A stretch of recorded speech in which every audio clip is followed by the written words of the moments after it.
Nesta dica vou tentar dar uma geral sobre a matéria toda de complexos, e isto porque, portanto, realmente existem aqui duas partes de complexos que eu quero dar ênfase, mas devido ao facto de o capítulo de complexos poder ser resumido assim de forma, vamos lá ver, curta, portanto, vamos lá ver de forma curta, poderei fazer aqui uma geral, ok? Eu vou-me auxiliar aqui de umas páginas que tenho de um resumo. Eu tenho um resumo da matéria toda e o que é facto é que o resumo da parte complexa são só 5 páginas. Então o que eu resolvi fazer foi, vou falar um pouco dessas 5 páginas, assim um bocado rápido, vá, e depois vou dar ênfase àquelas duas que eu penso que serão então as mais importantes, que são as duas últimas. Já posso dizer que são as duas últimas, ok?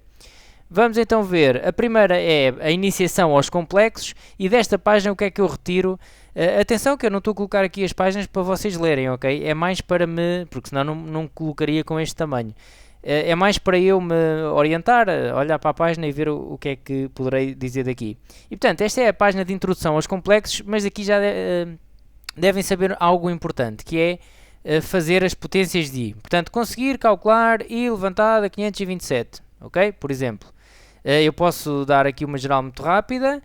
Nós sabemos que I elevado a 0 dá 1, sabemos que I elevado a 1 dá I, sabemos que I ao quadrado é menos 1, aliás, isto é o que é novo, é a unidade imaginária, não é? E I ao cubo dá menos I. Todas estas são fáceis de deduzir, aqui a partir do I ao quadrado, e portanto, todas as outras, qualquer potência de I se repete numa destas quatro, nesta ordem, ok? Portanto, por exemplo, se eu tiver o I elevado a 16, como é múltiplo de 4, porque eu tenho aqui 4, o I elevado a 16 é múltiplo de 4, o 16. Se eu dividir por 4 dá resto 0, então quer dizer que vai dar igual a esta, vai dar 1. Ok? Portanto, uma boa forma de fazermos as potências de I é dividir o expoente por 4 e ver o resto que dá. Depois há muitas técnicas para fazer isso, vocês revejam as vossas, porque isto é importante saber, ok?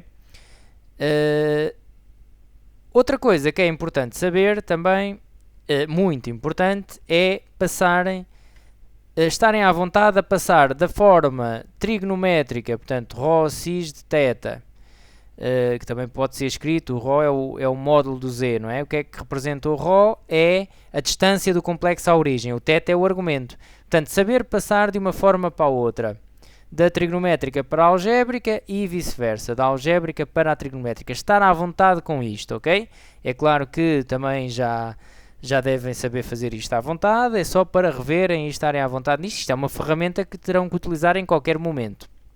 Depois, saber uma coisa também muito importante, que é fazer operações com complexos. Isto um bocado no sentido de prevenir aquela pergunta mais antiga, em que a primeira linha de complexos da segunda parte era sempre calcula e apresenta o resultado em. Unicamente era andar ali a fazer operações, potências, divisões, somas com complexos, não é? E portanto rever essa parte, porque operações com complexos também não é preciso ser uma pergunta direta para ter que se aplicar. Em qualquer pergunta poderão ter que fazer uma multiplicação, um vezes, ok? Uma potência de complexos. Portanto, esta tabela também já apresentei um resumo dela na dica anterior, poderão ver melhor se quiserem.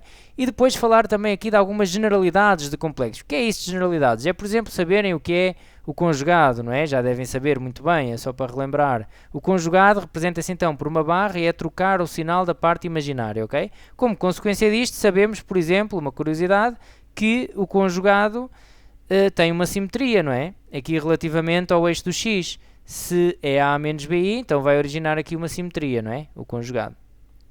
Por exemplo, saber o que é um imaginário puro. Saber igualar dois complexos. Quando é que dois complexos são iguais? Se estiverem na forma algébrica, são iguais. Se a parte real de um for igual à parte real de outro. E se a parte imaginária de um for igual à parte imaginária de outro. Se estiverem na trigonométrica, quando é que dois complexos são iguais?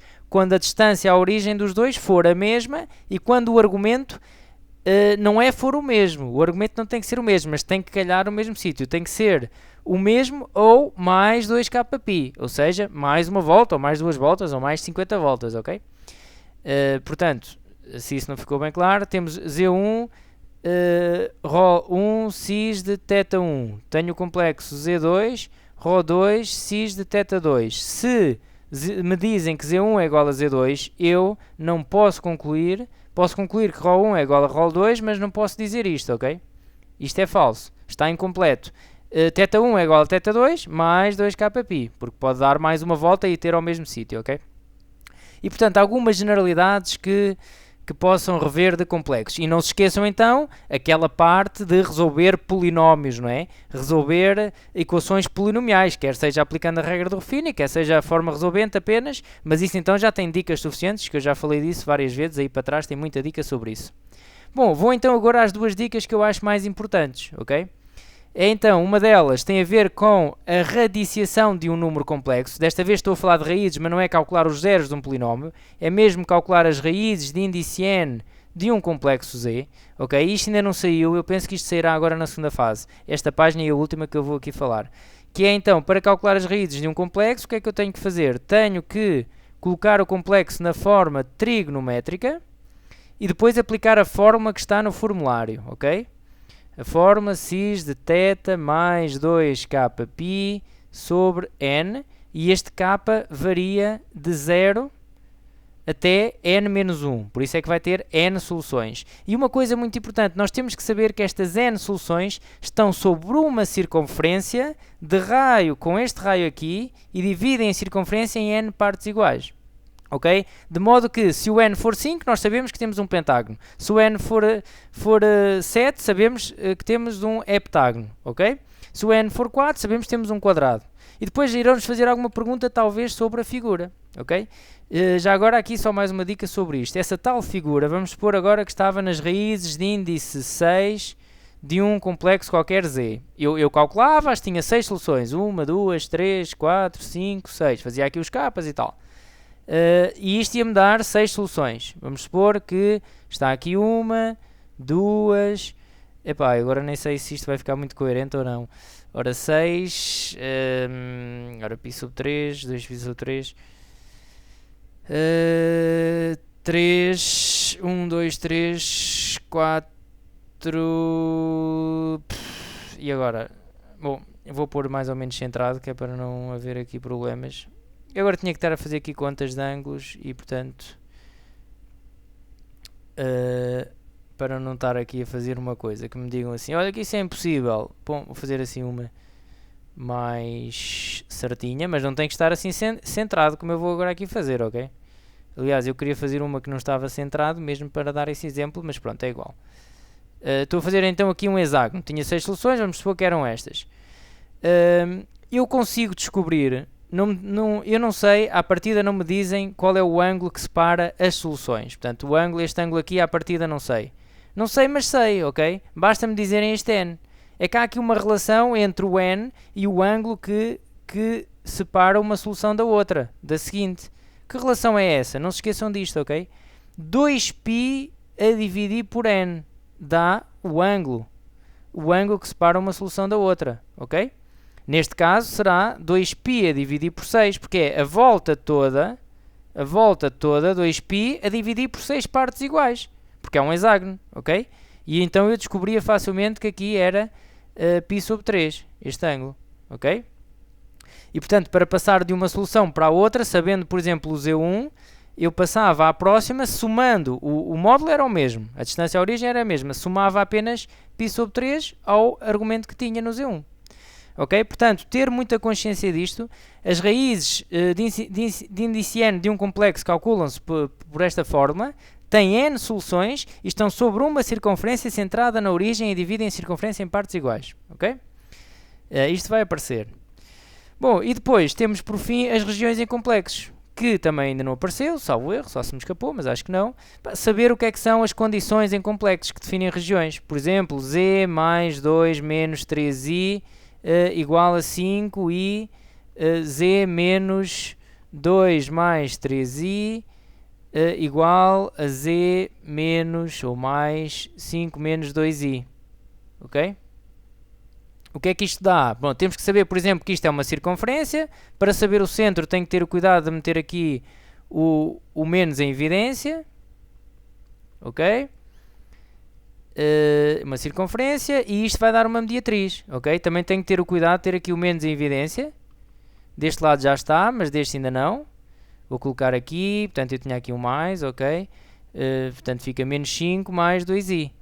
E eu assim posso dizer que isto é uma circunferência centrada na origem. Eu nem sei se eles se interceptam ou não, ok? Fiz aqui um bocado à sorte. Portanto menos 2 mais 3i, o raio é 5, ok? Vai dar aqui uma circunferência, não interessa agora. Se aqui tiver um menor, ou menor ou igual é o que está dentro, já será um círculo, não é?